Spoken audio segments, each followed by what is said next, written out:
All right, everyone. So this is the last Friday of February. So I'm going to make the March video. I'm going to do another video for you guys, but this is going to be a March overview video. Now, before I get started, let me show you guys the beautiful skyline that I have to the pleasure of enjoying.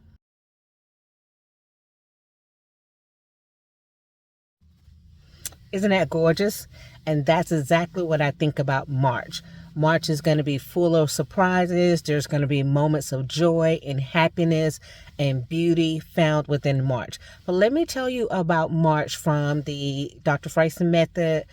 Actually, it's the Fryson Method, and it's my AstroNumerology, which combines tenets from Vedic and Western astrology and numerology, and puts an overview combined with some African insights and shamanic insights.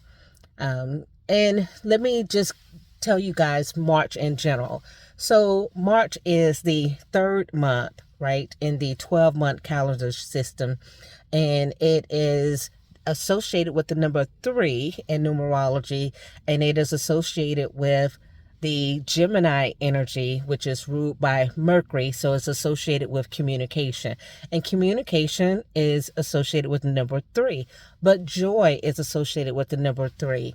And the third house is also associated with siblings, right? And one aspect of it, the third house is one of the tenets of death, right? And no, when I say that death, I'm not talking about the physical death. Death is a transformation, right? So March is always a transformation time. And the natural order of the universe and our cycles in life, March is also a transformation where we go into newness, which is why the actual new year does not begin in January, right? It begins with spring renewal, which basically takes place in what we call March, April, right? So this March of 2026, which is a 1 year, you're going to be dealing with the 3 plus 1, which is the 4 energy. And the 4 energy is about home. So you're going to be dealing with communication about the home life. You're going to be dealing with mother issues with the home life, but you're also going to be dealing with sibling issues with the home life.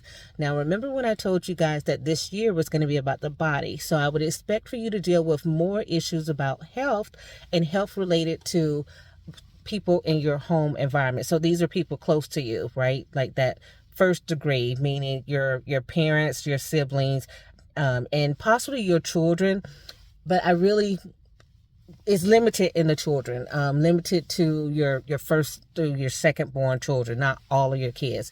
But anyway, that's the energy that you're going to be dealing with.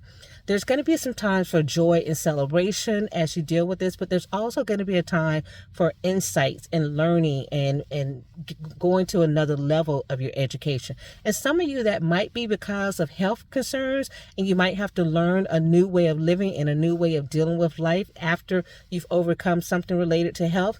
And others of you, it's going to be because your home environment has changed. So the group that you live with is changing. So perhaps you lived with, say, just a mother and a father, and now you have a mother, father, and an adult child living there. Or perhaps you lived with, had your spouse, your significant other, that person was there, and now they have something that caused them to go away, so your home environment changes. And they can go away for different reasons. They can go away because they're going off in the military, right? They're going for a job for a period of time, different things like that.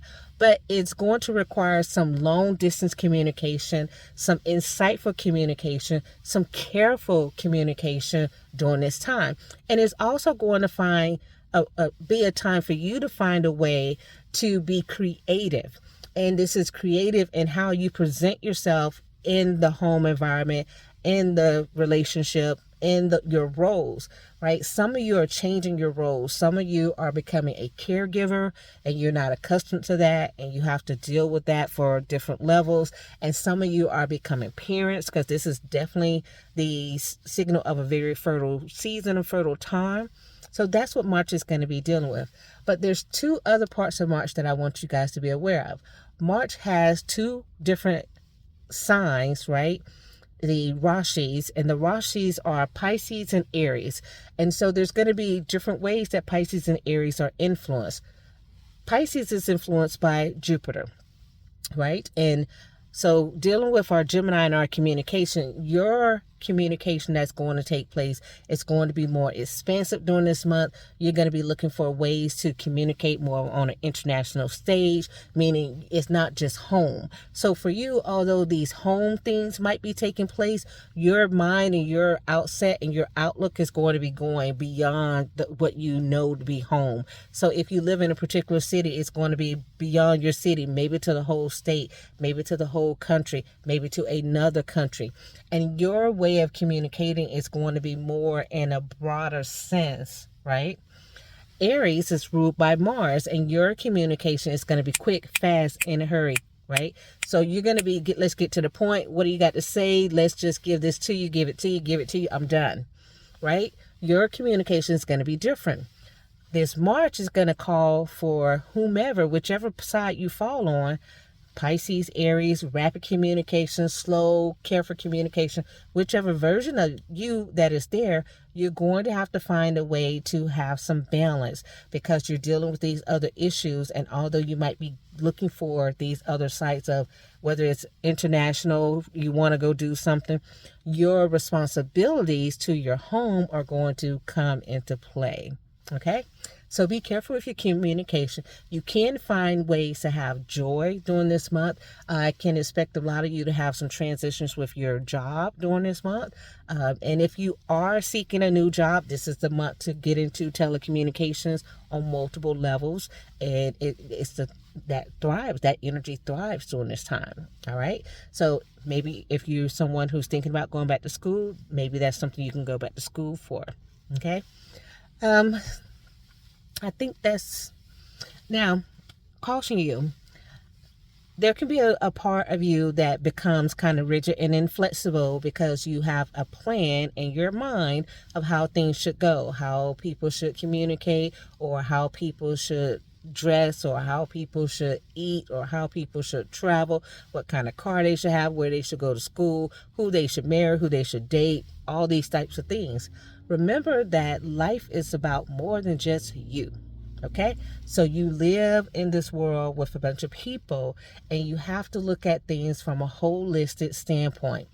What you think is good for you, not necessarily for the other person. So allow grace for people who are doing things differently than you are, or taking a path that is not in alignment with your path.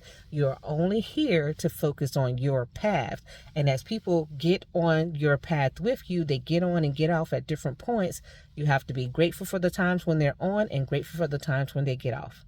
Okay? All right. I'll make another video about the actual days and the energies from the lesson cards and things much later. You guys take care. Happy March!